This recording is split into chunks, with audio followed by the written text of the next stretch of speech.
The last time Trump visited China was way back in 2017. A lot has changed since then. But will this visit be a game changer in any way? A lot needs to happen for that. For now, a lot is riding on the discussions between Donald Trump and Xi Jinping at a time when the Iran war, the Strait of Hormuz, and the tensions over Taiwan are dominating the global agenda.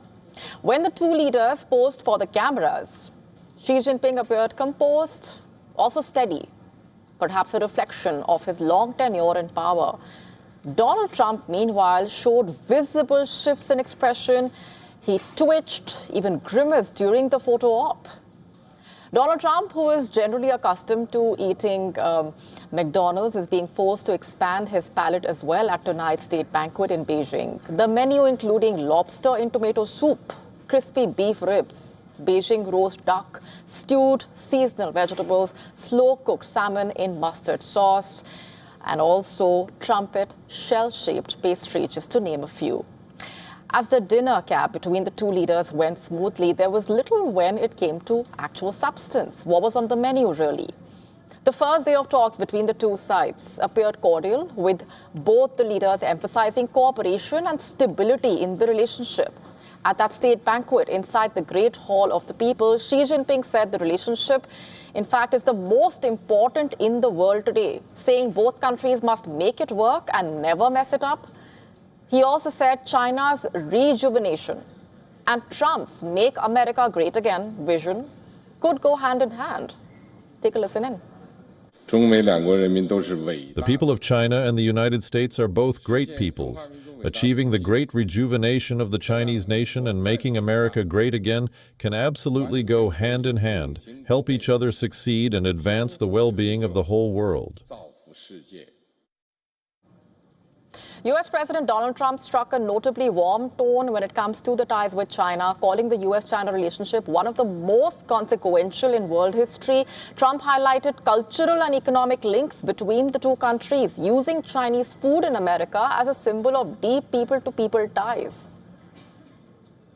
As allies in World War II, President Franklin Roosevelt's mentions of the brave people of China, that's what they were, drew loud cheers in his speeches in the United States, and everybody loved what he had to say. Just as many Chinese now love basketball and blue jeans. Chinese restaurants in America today outnumber the 5 largest fast food chains in the United States, all combined. That's a pretty big statement.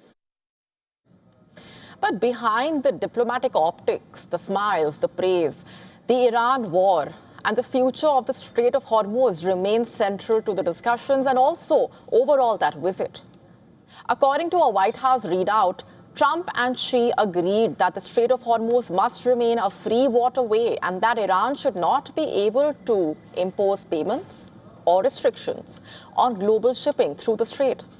The issue has taken on greater urgency now after Iran closed the strait following the US-Israel strikes, disrupting global energy supplies and impacting oil and gas shipments around the world, sending out those ripple waves that we've been talking about.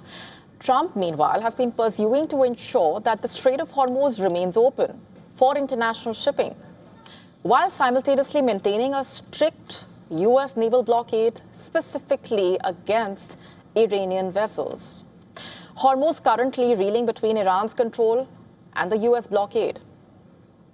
In fact, on X, the White House posted an image from the meeting between the two countries. In its post, the White House claims that China has strongly opposed the militarization in the Hormuz Strait and agrees with the US that both Iran, that Iran cannot possess nuclear weapons. So that's the crucial takeaway as well. The visit also coming amid differences within the Trump administration over how China should actually respond to the crisis. Before the two leaders even sat down to toast the relationship between the two sides, the U.S. Secretary of State called on Beijing to take a more active role in stabilizing the region and helping restore normal shipping through the strait. Not just that, he urged Beijing to assert diplomatic pressure on Iran at the United Nations. Here's what he said.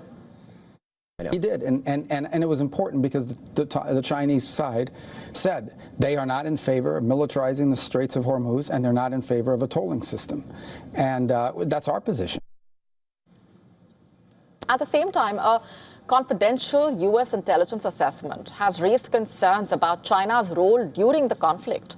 According to the report, China has used the Iran war to expand its military, economic, and diplomatic advantage over the United States. The report claims Chinese companies discussed sending weapons to Iran through third countries to hide their origin, while China also sold weapons to the U.S. allies in the Persian Gulf reportedly as they faced Iranian missile and drone attacks. The assessment also saying China helped countries deal with energy shortages after the closure of the Strait of Hormuz disrupted global supplies. U.S. officials believe the war has also provided Beijing an opportunity to study American military operations, including how America deploys resources and responds to regional conflicts. Not just that, the report notes that the conflict has drained U.S. munitions stockpiles and damaged military hardware and facilities across West Asia.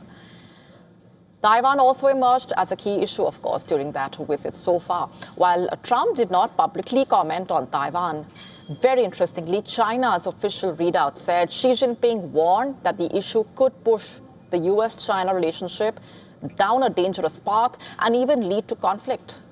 Remember, Xi Jinping had called the Taiwan issue the most important in this relationship and urged the U.S. side to exercise extra caution in handling the Taiwan question. The Chinese leader also warning that the conflict between China and America could break out if the issue is mishandled. So that's the red line by Xi Jinping clearly. Rubio, meanwhile, cautioned that any Chinese attempt to seize Taiwan by force will be a terrible mistake. The U.S. reportedly said this while asserting that Washington's policy towards Taiwan remains unchanged. Trump has also invited Xi Jinping to visit the White House in September. However, it's not yet clear whether the Chinese leader has accepted that invitation. To stay up to speed with the latest news, download the WION app and subscribe to our YouTube channel.